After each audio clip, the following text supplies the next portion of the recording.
Bonjour mes chers élèves lettres en commun, j'espère que vous êtes bien. Ça passe bien avec la préparation. Donc toujours dans les séances de soutien ou bien dans les séances de préparation que j'ai consacrées pour certains élèves qui vont prochainement commencer leur premier contrôle de le chapitre la sortie écologique. J'ai reçu de demandes. Donc j'ai décidé de vous rajouter aussi une autre capsule dans laquelle on va traiter d'autres types d'exercices, que ce soit des exercices dans la catégorie restitution de connaissances ou bien dans la catégorie de raisonnement scientifique. Là, je vous ai ramené un autre type d'exercice de restitution de connaissances. Et vous vous rappelez très bien, la dernière fois, on a travaillé des exercices de restitution de connaissances à titre d'exemple. Définissez le terme suivant, remplissez la grille, cochez la bonne réponse et la corriger.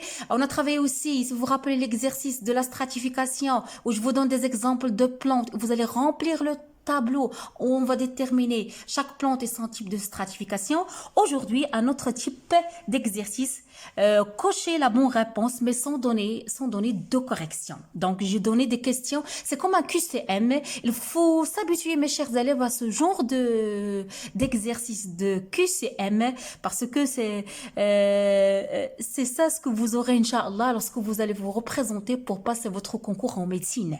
Inch'Allah.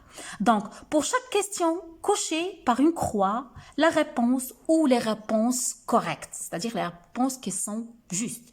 Donc, je commence par la première affirmation. La biocénose, al-ashira al-ihya'iyya, est l'ensemble des facteurs biotiques d'un milieu. Là, j'ai reçu une question d'une élève dans le groupe qu'on fait en WhatsApp qui m'a demandé, madame, qu'est-ce que c'est les facteurs biotiques? Al-awamil al-ihya'iyya.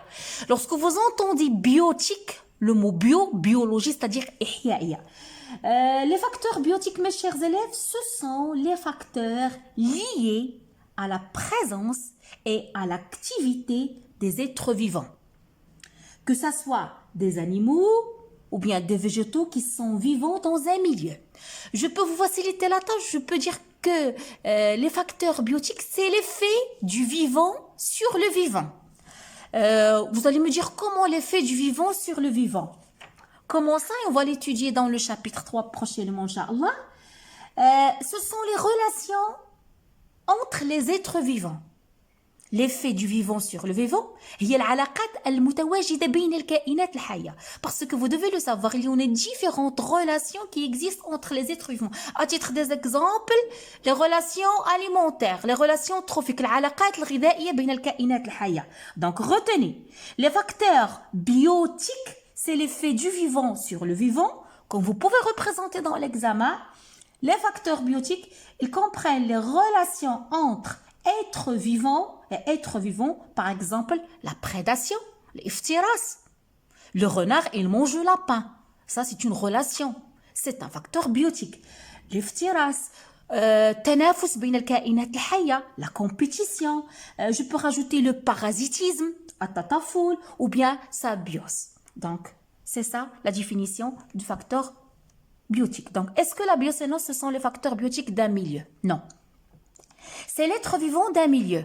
Oui, c'est l'ensemble des êtres vivants d'un milieu, qu'à savoir les végétaux, à savoir les animaux, à savoir les micro-organismes. Al-muta'adiyat, al-mijhaliya, la nansaha. Donc ça, je coche ici. Être vivant d'un milieu. Est-ce que c'est la population? C'est la population des milieux. Là, je vais faire un stop. Population. Le mot population que j'ai déjà donné, si vous vous rappelez, vous cherchez dans ma chaîne YouTube la vidéo où j'ai initié pour vous les termes écologiques. Donc, population. C'est quoi population? Donc, on appelle population, c'est un ensemble, un ensemble d'individus appartenant à une espèce animale ou végétale déterminée et vivante dans un milieu précis. Donc, c'est ça, par exemple, population de renards, population de loups, population de lions, population de pins d'Alep, ça c'est population, c'est-à-dire un ensemble des êtres vivants, que ce soit animaux, que ce soit végétaux. Donc, lorsque je dis ça, ça contribue bien à la définition de la biocénose.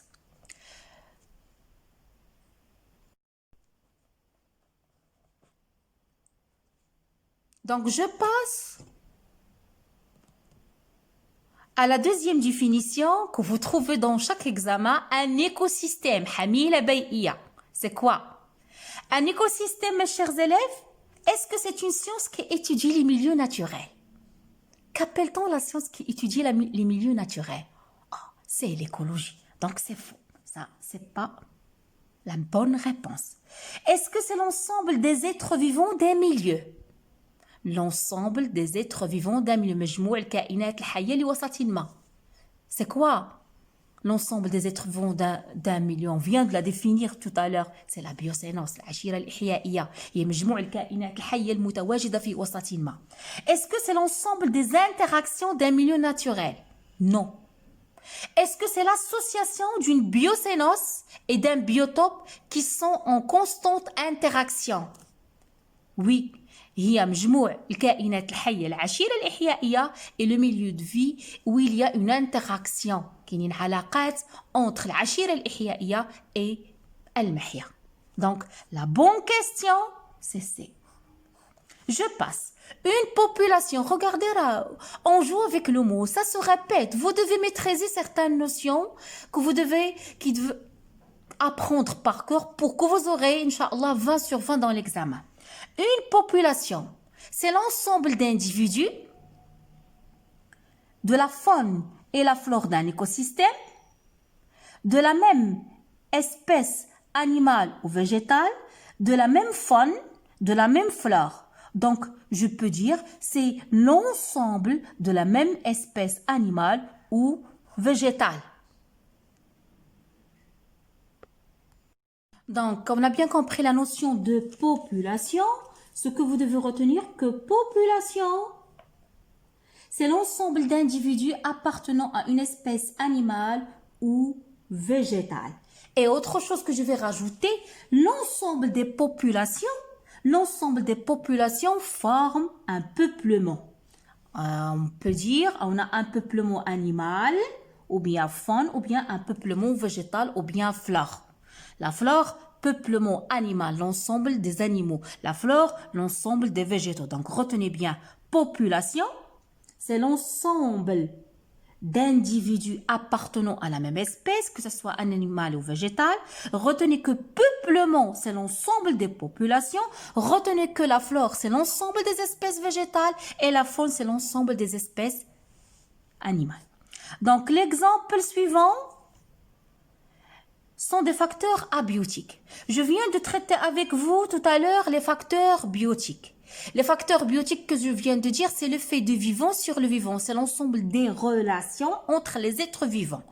Les facteurs abiotiques, c'est quoi le facteur abiotique? Les facteurs abiotiques, mes chers élèves, ce sont les facteurs de tout ce qui est non-vivant, inerte. De tout ce qui est non-vivant. Il comporte d'une part les propriétés physico-chimiques du milieu, à savoir la nature du sol, la salinité du sol, le pH du sol, et d'autre part les facteurs climatiques, la température, l'humidité, le vent et la lumière. Ça, ce sont les facteurs abiotiques. C'est-à-dire, d'une manière générale, il comprend les facteurs climatiques, العوامل المناخية, الحرارة, الرطوبة, مدة التشمس, la température, l'humidité, l'éclairement, et les facteurs édaphiques, العوامل التربوية, à savoir les caractéristiques du sol, la composition de l'eau, la structure du sol, etc., etc. Donc, essayons de trouver la bonne réponse. Les facteurs abiotiques, la salinité de l'eau, c'est juste. Le pH du sol, c'est juste.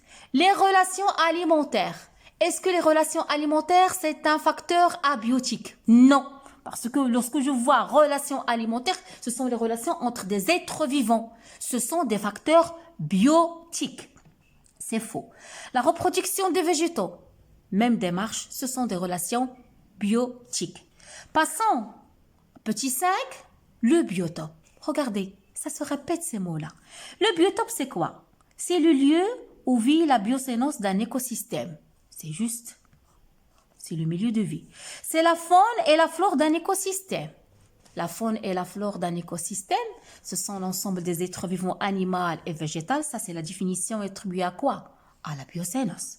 L'ensemble des individus de la même espèce animale ou végétale, ça vous rappelle ça? Quelle définition? L'ensemble des individus de la même espèce animale et végétale, c'est la notion de population. C'est l'ensemble des facteurs abiotiques. Je peux accepter cette réponse-là. C'est les facteurs abiotiques qui réagissent dans un milieu. Recopiez le tableau suivant et complétez-le en indiquant le rôle de chaque outil. Les outils de la découverte d'un milieu.